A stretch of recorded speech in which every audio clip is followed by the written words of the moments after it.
السلام علیکم ورحمۃ اللہ وبرکاتہ۔ سیدنا ابو موسیٰ رضی اللہ تعالیٰ عنہ سے مروی ہے، وہ فرماتے ہیں کہ رسول اللہ صلی اللہ علیہ وسلم سے دریافت کیا گیا، اے اللہ کے رسول، سب سے افضل اسلام کون سا ہے؟ تو رسول اللہ صلی اللہ علیہ وسلم نے ارشاد فرمایا،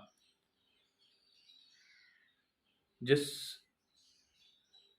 کے ہاتھ اور زبان سے دوسرے مسلمان سلامت اور محفوظ رہیں، وہ اسلام سب سے افضل ہے۔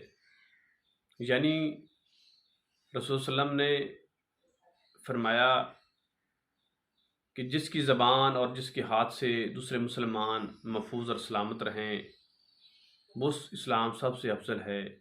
جس نے وہ اسلام اپنایا ہوا ہے، جس نے وہ رویہ اپنایا ہوا ہے، جس نے اپنی زندگی اس طرح بنائی ہوئی ہے کہ اس کے ہاتھ سے اور اس کے زبان سے دوسرے مسلمان محفوظ رہیں، تو اس کا اسلام سب سے افضل ہے۔ اللہ تعالیٰ سے دعا ہے کہ اللہ تعالیٰ ہمیں ایسا بنا دے کہ ہم اللہ کو پسند آ جائیں۔ السلام علیکم ورحمۃ اللہ وبرکاتہ۔